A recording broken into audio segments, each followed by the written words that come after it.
MD mundur sebagai Menko Polhukam akhirnya terjawab sudah. Tanggal 1 Februari rupanya jadi momentum yang dimaksud oleh Mahfud. Kamis siang, Mahfud MD menghadap langsung Presiden Joko Widodo di Istana Negara menyerahkan surat pengunduran dirinya sebagai Menko Polhukam untuk menghindari konflik kepentingan dalam kontestasi Pilpres. Pertanyaannya, apakah langkah Mahfud ini akan diikuti oleh pejabat publik lain yang juga ikut dalam kontestasi Pilpres? Sehari setelah mengajukan surat pengunduran diri dari posisi Menko Polhukam, calon wakil presiden nomor urut 3 Mahfud MD ternyata masih melakukan rutinitas lari pagi di Monas. Ya, lari pagi di Monas merupakan agenda rutin Mahfud selama 4 tahun terakhir saat menjadi Menko Polhukam. Namun lari pagi pada hari Jumat ini terasa berbeda bagi Mahfud karena merupakan lari pagi terakhir bersama staf Kemenko Polhukam. Sebagai kenang-kenangan terakhir, Mahfud menyempatkan diri berfoto bersama dengan para staf Kemenko Polhukam yang telah bekerja bersama dirinya selama hampir 5 tahun. Ya, dan selain berpamitan, Mahfud rupanya juga sudah mulai beres-beres mengemasi barang di ruang kerja kantor Kemenko Polhukam.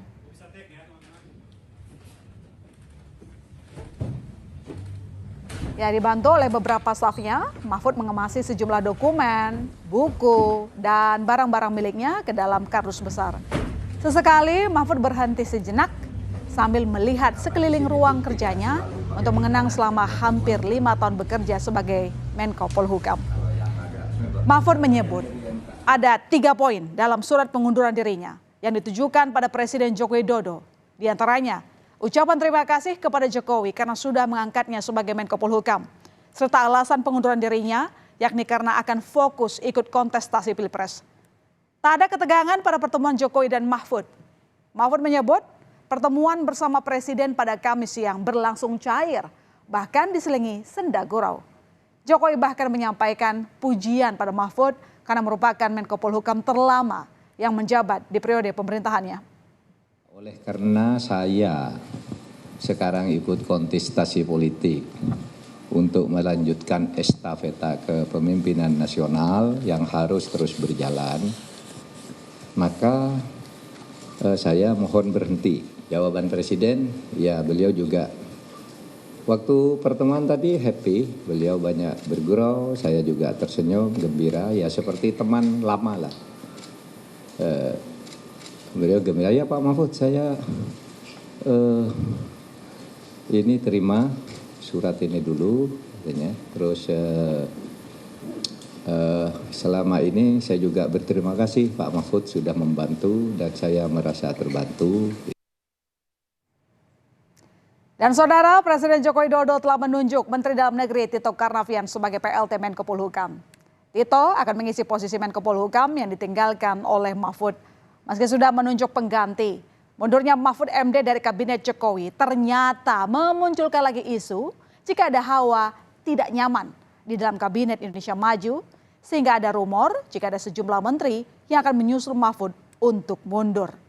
Namun Presiden Joko Widodo lagi-lagi membantah kabar itu dan menyebut menterinya masih fokus bekerja menjalankan tugasnya. Jikalau memang ada perbedaan pilihan politik di antara menterinya, Jokowi menyebut merupakan hak demokrasi. Oh, kabinet biasa-biasa saja, nggak ada masalah. Biasa-biasa saja, nggak ada masalah. Yang kerja ya kerja, yang kunjungan ke daerah, saya pun juga sama. Dan rapat di Jakarta dan kunjungan ke daerah, kadang ada undangan seperti pagi hari ini. Biasa saja bahwa ada perbedaan pilihan, itu demokrasi, jadi nggak perlu terlalu dibesar-besarkan. Sebagai pihak yang kerap melontarkan jika pejabat publik yang jadi peserta Pilpres untuk mundur sekaligus pasangan dari Mahfud di kontestasi Pilpres, Ganjar Pranowo mengungkapkan respect kepada Mahfud. Menurut Ganjar, Mahfud telah memberikan contoh yang baik. Mundurnya Mahfud MD sebagai Menko Polhukam untuk menghindari konflik kepentingan dan kecurigaan selama berlangsungnya kontestasi Pilpres.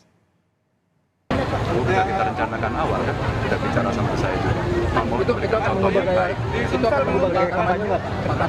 Biasa saja, kan setidaknya kita menyampaikan pada publik karena konflik of interest-nya tinggi, maka dengan integritasnya Pak Mahfud memberikan contoh yang baik. Saya respect itu. Calon Wakil Presiden nomor urut 1 Muhaimin Iskandar ikut menanggapi mundurnya Mahfud dari posisi Menko Polhukam. Menurut Caimin, semestinya langkah Mahfud ini juga pembelajaran bagi calon lain yang punya peran krusial dalam mengambil kebijakan. Caimin bahkan to the point dengan menyebut pihak yang dimaksud adalah Prabowo dan Gibran. Pak Mahfud sudah komentarnya soal salah Pak Mahfud sudah menyatakan mundur, tanggapannya gimana? Ya, kemunduran Pak Mahfud hendaknya jadi pembelajaran kepada para calon yang sedang menjabat. Apakah Pak Prabowo, apakah Gibran yang masih menjabat sebagai pejabat sentral ya, yang menentukan polisi-polisi kementerian maupun pemerintahan daerah. Muncul pertanyaan, apakah mundurnya Mahfud MD nantinya akan diikuti oleh pejabat publik lain yang ikut berkontestasi di Pilpres? Sekjen PDIP Hasto Kristianto sih berharap jika sikap bijaksana Mahfud yang mundur sebagai Menko Polhukam dapat dicontoh paslon lain yang masih menjadi pejabat negara. Seperti salah satunya Capres nomor urut 2 Prabowo Subianto yang masih menjabat sebagai Menteri Pertahanan.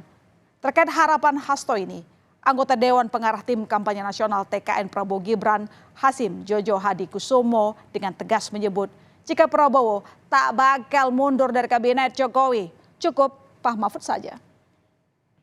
Semoga keteladanan integritas dari Prof. Mahfud MD ini dapat menular ya termasuk ke Pak Prabowo. Sehingga ya meskipun di sana anggarannya besar sekali. Jadi rasanya kalau mundur dengan anggaran besar itu sayang. Pak Prabowo kapan mundur dari menteri? Gak bakal mundur dari menteri. Tidak perlu mundur. Oke, bicara soal mundurnya Mahfud MD sebagai Menko Polhukam, Wakil Ketua Tim Kampanye Nasional Habibur Rahman sudah mempertanyakan kenapa baru disampaikan sekarang setelah lama ditetapkan sebagai calon wakil presiden oleh Komisi Pemilihan Umum. Dalam wawancara bersama pemimpin redaksi Kompas TV, Rosyana Silahi, Mahfud MD menyebut keinginannya untuk mundur memang sudah dipikirkan sejak lama dan awalnya akan dilakukan setelah hari pemungutan suara. Namun setelah melalui kontemplasi, Mahfud memutuskan untuk mundur sebelum hari pemungutan suara dan setelah bertemu Presiden. Kalau Prof. Mahfud menganggap harus mengundurkan diri dengan berasumsi ada yang salah kalau Capres masih merangkap atau Cawapres masih merangkap sebagai menteri aktif. Jadi kenapa baru sekarang?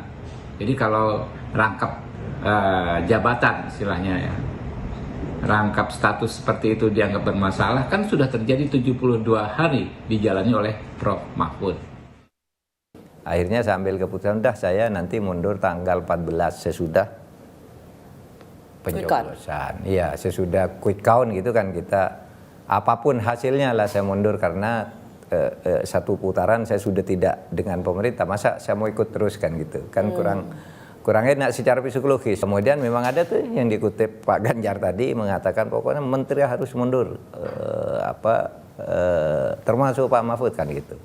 Nah, tentu saya tidak bisa kan kalau tidak merespons itu dengan positif gitu. Kalau begitu ini mungkin momentum yang tepat gitu. Sehingga saya waktu itu nanggapi juga, saya nunggu momentum. Momentumnya apa?